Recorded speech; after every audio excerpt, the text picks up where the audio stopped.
ये कहानी है रामपुर गांव की, जहां की मिट्टी की सौंधी खुशबू से कहीं ज्यादा चर्चा भोलू के हाथों से बने मिट्टी के हांडी मटन की होती थी। भोलू एक सीधा साधा इंसान था, जिसकी दुनिया उसकी पत्नी फूलकली और उसकी बीमार बेटी मुन्नी के इर्द गिर्द सिमटी हुई थी। गरीबी की मार और बेटी की बीमारी के बीच भोलू के पास अगर कुछ था तो वो था उसके हाथों का हुनर। हर रोज सूरज की पहली किरण के साथ भोलू माखनलाल के ढाबे की ओर निकल पड़ता। माखनलाल, जो गांव का सबसे रईस और रसूखदार आदमी था, वो भोलू को सिर्फ इसलिए बर्दाश्त करता था क्योंकि भोलू के बिना उसका ढाबा महज ईंट पत्थरों का एक ढांचा था। सुबह के करीब 10 बज रहे थे। ढाबे के चूल्हे सुलग चुके थे, लकड़ियों के जलने की आवाजें आ रही थीं। भोलू पूरी तन्मयता के साथ मिट्टी की हांडियों में मटन, सरसों का तेल और खड़े मसाले मिला रहा था। तभी माखनलाल अपनी भारी कदकाठी के साथ मटकता हुआ आया और मटन की हांडी को देखने लगा। अरे ओ भोलू, आज क्या बात है रे? हांडी मटन में वैसी महक क्यों नहीं आ रही? अब तक तो पूरा गांव इस खुशबू से जाग जाना चाहिए था। अभी तक एक भी ग्राहक दिखाई क्यों नहीं दिया? कहीं ऐसा तो नहीं कि अब तू भी काम चोरी करने लगा है? अरे मालिक, थोड़ा सब्र तो करो। मटन को पहले मध्यम आंच पर पकने तो दो। जब तक इसका एक एक पीस गलेगा नहीं, जब तक हांडी के भीतर मसाले अपना रंग नहीं छोड़ेंगे, तब तक वो बात नहीं आएगी। एक बार इसे ठीक से पकने दो, फिर जैसे ही इसमें मेरी जादुई चुटकी का मसाला पड़ेगा, मैं कहता हूँ गांव वाले दौड़े क्या गिरते पड़ते यहाँ आएंगे। माखनलाल ने एक लंबी सांस ली। उसे भोलू पर गुस्सा भी आता था और उसके हुनर से डर भी लगता था। साला, तेरा यही चुटकी वाला मसाला ही मेरी जान लेकर जाएगा किसी दिन। सच बता भोलू, इसमें डालता क्या है तू? मैं मालिक हूं इस ढाबे का, और जब लोग तेरी इतनी बढ़ाई करते हैं तो मुझे सच में बुरा लगता है। दिल करता है कि काश मैं भी तेरे जैसा कारीगर होता। मालिक, आप ये क्या कह रहे हैं? सब कुछ तो आप ही का है। मैं जो कुछ कमाऊंगा वो आपका ही होगा, चाहे ज्यादा कमाऊं या थोड़ा। आखिरी हक तो आपका ही है। और देखिए, अब महक उठना शुरू हो गई है। अब बस आप ग्राहकों को संभालिए। जैसे ही हांडी के ऊपर लगा हुआ आटे का सील गर्म होकर महकने लगा, मटन की वो सौंधी और तीखी खुशबू गांव की गलियों में तैरने लगी। हवा के झोंकों के साथ ये खुशबू जब लोगों के घरों तक पहुंची तो मानो पूरा रामपुर खिंचा चला आया। सबसे पहले ठाकुर जी और लंबूदार पहुंचे, जो हांडी मटन के सबसे बड़े मुरीद थे। अरे माखनलाल भैया, क्या महक है यार! लगता है आज जान लेके ही छोड़ोगे। सुबह सुबह चाहे घर के कितने भी जरूरी काम भूल जाऊं, पर आपकी हांडी मटन खाना नहीं भूल सकता। सच में यार, भोलू के हाथों में वो जादू है जो शायद इस पूरे इलाके में किसी के पास नहीं है। भोलू भाई, तुमने तो मिट्टी की हांडी में साक्षात स्वाद उतार दिया है। माखनलाल के कान खड़े हो गए। उसे ये बात तीर की तरह चुभी कि लोग उसे नहीं बल्कि भोलू को श्रेय दे रहे थे। उसके चेहरे की मुस्कुराहट गायब हो गई। अरे भाई साहब, चुप करो और पहले खा लो। जब देखो तब भोलू भोलू। अरे जो मसाले इसमें पड़ रहे हैं वो सब मैंने ही तो लाकर दिए हैं। ये रेसिपी मैंने ही बनाई है। ये तो बस हाथ हिलाता है। लो, अब चुपचाप अपनी प्लेट पकड़ो। भोलू ने ये बातें सुनी, पर उसने अपना सिर नहीं उठाया। वो बस चुपचाप हांडी से गर्मा गर्म मटन निकालता रहा। उसे पता था कि उसकी अहमियत क्या है, लेकिन उसे अपनी मर्यादा और अपनी मजबूरी का भी ज्ञान था। उसकी बेटी मुन्नी की दवाइयाँ इसी ढाबे की कमाई से आती थीं। वो ग्राहकों को प्लेट लगाता, ग्राहक उस हांडी मटन को खाते। वाह भोलू, क्या बात है! हाँ हाँ ठीक है, पैसे लाओ और जाओ। स्वाद मसालों का है, इंसान का नहीं। धीरे धीरे शाम होने लगी। ग्राहकों की भीड़ दोगुनी हो गई और कुछ ही घंटों में सारा हांडी मटन खत्म हो गया। कल समय पर आ जाना। और सुन, कल मसालों में मिर्च थोड़ी कम रखना, लोग शिकायत कर रहे थे। जी मालिक, जैसा आप कहें। वो ढाबा बंद कर घर जाने लगा। रास्ते में हकीम से मुन्नी की कुछ दवाई ले। सुनो फूलकली, मैं मुन्नी के लिए नई दवाइयाँ लेकर आया हूँ। हकीम जी ने कहा है कि इसे रात को सोने से पहले और सुबह खाली पेट पिला देना। समय का ध्यान रखना, तभी असर करेगी। दवाई, फिर वही दवाई। भोलू, पिछले 3 महीने से तुम यही पुड़िया ला रहे हो और मैं यही पिला रही हूँ। पर क्या मेरी बेटी की हालत सुधरी? देखो इसे, ये कंकाल होती जा रही है। इसकी सांसें अब भारी होने लगी हैं। पर तुम हो कि बस वही ढाबा और वही पुरानी दवाइयाँ लेकर आ जाते हो। फूलकली, तुम तो जानती हो मेरी हालत। मैं मेहनत तो कर रहा हूँ ना, दिन रात एक कर देता हूँ उस माखन लाल के ढाबे पर। मेरी क्या गलती है इसमें? गलती तुम्हारी ही है। तुम उस माखन लाल के गुलाम बने हुए हो। वो तुम्हारी बनाई हांडी मटन बेचकर नोटों की गड्डियां गिनता है और बदले में तुम्हें ये रद्दी दवाइयों के पैसे थमा देता है। तुम उस ढाबे को छोड़ क्यों नहीं देते? मैं और क्या करूं? मैं तो बस ये चाहता हूं कि घर का चूल्हा जलता रहे। मेहनत वो होती है जिससे परिवार का भला हो। तुम रोज एक ही दवा लाते हो क्योंकि तुम्हारे पास बड़े डॉक्टर की फीस के पैसे नहीं होते। अरे इसे किसी बड़े शहर के अस्पताल में दिखाओ, अच्छे डॉक्टर से इलाज करवाओ, तब जाकर ये ठीक होगी। क्या तुम अपनी आंखों से इसे मरते हुए देखना चाहते हो? मैं सेठ से पैसे मांगता हूँ, कल ही जाकर बात करूंगा। तुमने पहले भी कई बार कहा, पर वो हर बार बहाना बना देता है।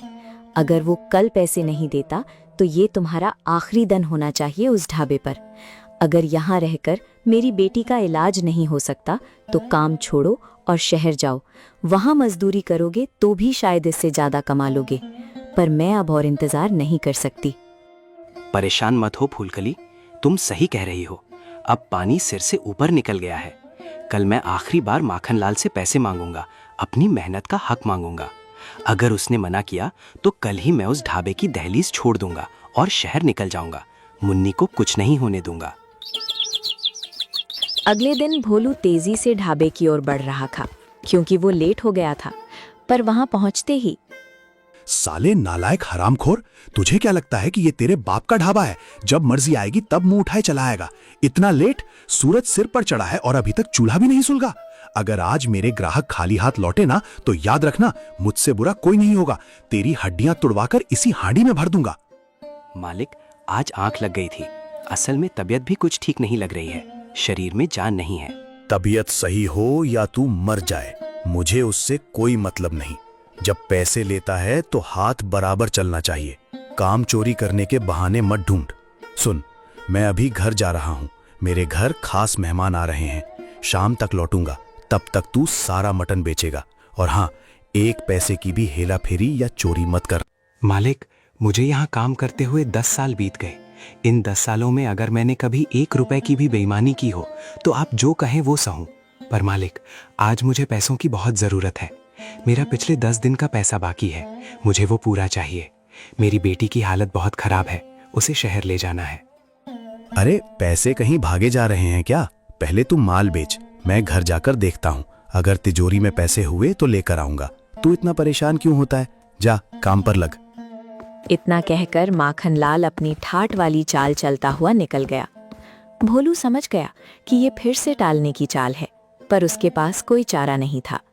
उसने भारी मन से मटन को हांडी में सजाया, सरसों का तेल डाला, अपनी जादुई चुटकी वाला मसाला मिलाकर आंच पर रख दिया।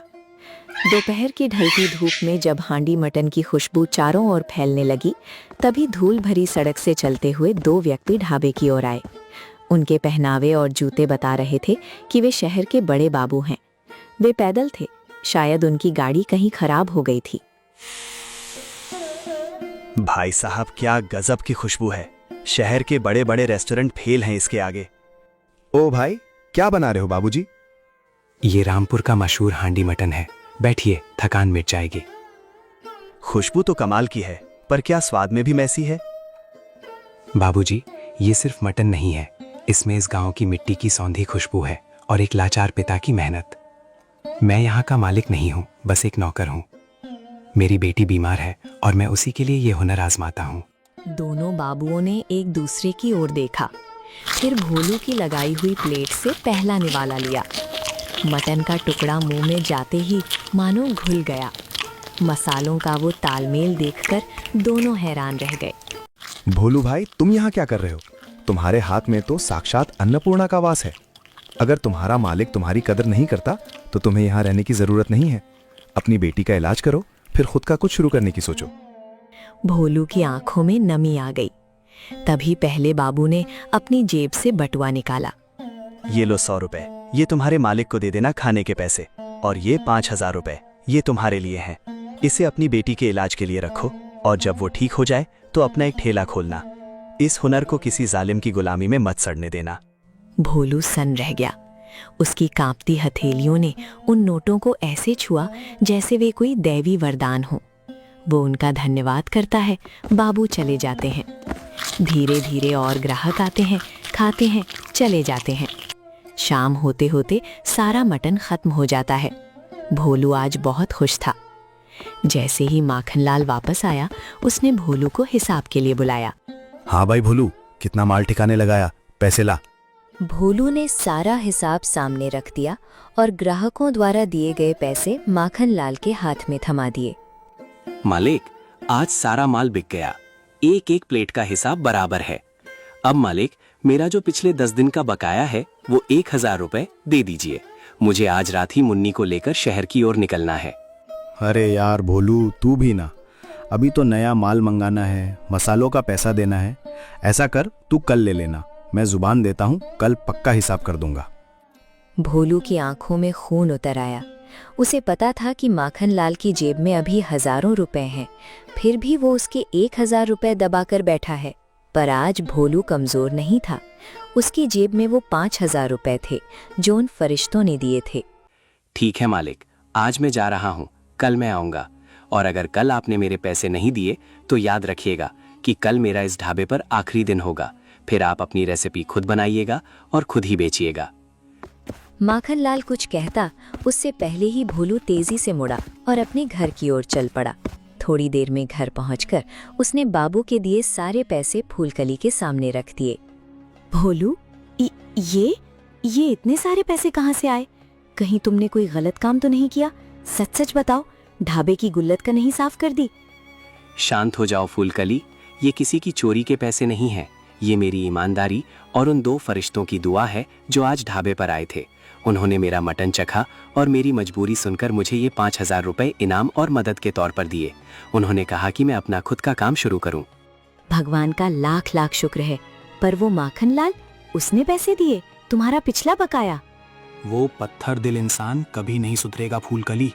आज उसने हजारों रुपए कमाए, मेरी बदौलत उसकी तिजोरी भरी। पर जब मैंने अपने 1000 मांगे तो फिर वही पुराना राग, कल ले लेना, माल लाना है। तो फिर कल मत जाओ, क्यों जाते हो उस कसाई के पास?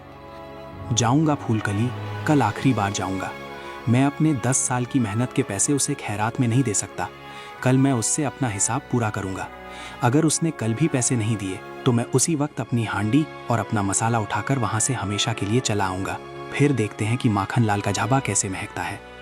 अगले दिन भोलू ढाबे की तरफ निकला। रास्ते में उसके नाक में एक जानी पहचानी खुशबू तैर रही थी। वही तीखी, सौंधी मसालों की लाजवाब महक जो अब तक सिर्फ भोलू के हाथों का हुनर हुआ करती थी। भोलू का दिल जोरों से धड़कने लगा। उसने चाल तेज कर दी और ढाबे पर पहुंच गया। मालिक, ये सब क्या देख रहा हूँ? मेरी जगह ये कौन खड़ा है? और आ गया तू। देख घड़िया, दुनिया किसी के रुकने से नहीं रुकती। ये मेरा नया कारीगर है। और सुन, ये पूरे महीने के सिर्फ 1000 रुपए लेगा। तू 10 दिन के 1000 लेता था और ये पूरे 30 दिन उसी दाम में काम करेगा। स्वाद तुझसे बेहतर है और महक बिल्कुल तेरे जैसी। भोलू का कलेजा मुंह को आ गया। उसे अपनी 10 साल की वफादारी मिट्टी में मिलती नजर आई, पर उसने खुद को संभाला। ठीक है मालिक, आपका ढाबा खूब चले, मुझे इससे कोई मतलब नहीं। आप बस मेरे वे पिछले 10 दिन के पैसे दे दीजिए। मैं अभी इसी वक्त यहाँ से चला जाऊंगा। पैसे? कौन से पैसे बे? हिसाब तो कल ही बराबर हो गया था। बल्कि उल्टा तू ही मेरे कर्ज में निकलेगा अगर मैं हिसाब ठीक से करूं तो। मालिक, ऐसा अनर्थ मत कीजिए। किसी गरीब के खून पसीने की कमाई ऐसे डकार जाना आपको भारी पड़ेगा। ऊपर वाला सब देख रहा है, वो न्याय करेगा। ऊपर वाला देख रहा था तभी तो मुझे तेरी हकीकत पता चली। साले चोर, मुझे सब पता चल गया है कि तू पिछले कई सालों से मेरे ढाबे से पैसे चुरा रहा था। आज जो तू अकड़ दिखा रहा है वो उन्हीं चोरी के पैसों की गर्मी है।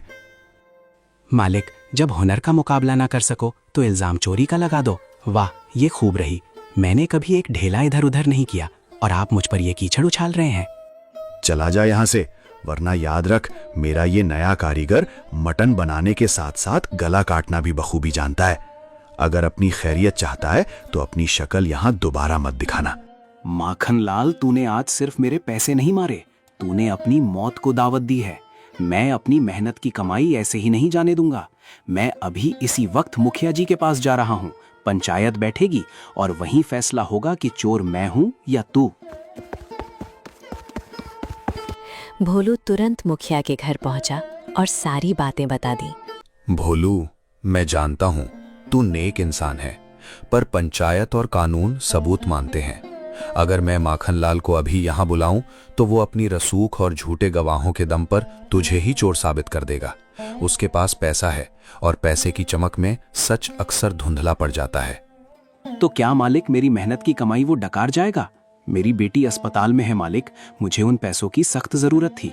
भोलू, बदला लेने के दो तरीके होते हैं। एक, हाथ उठाना, जिसमें जीत की कोई गारंटी नहीं, और दूसरा, इतना बड़ा बन जाना कि सामने वाला खुद ब खुद बौना लगने लगे। माखनलाल को उसके पैसे का घमंड है। उसे चोट वहां मार जहां उसे सबसे ज्यादा दर्द हो। उसकी तिजोरी पर मत जा, बल्कि अपना खुद का ठेला खोल। नाम रखना भोलू का असली देसी हांडी मटन। तेरे हाथों में वो जादू है जिसे कोई नया कारीगर या कोई षड्यंत्र नहीं छीन सकता। माखनलाल ने जो खुशबू चुराने की कोशिश की है वो ज्यादा दिन नहीं टिकेगी। तू अपना काम शुरू कर, और जो भी मदद चाहिए, लकड़ी, कोयला या ठेले का इंतजाम, वो मैं करूंगा। भोलू जब अपने घर के दरवाजे पर पहुंचा तो उसके दिल की धड़कनें तेज थीं।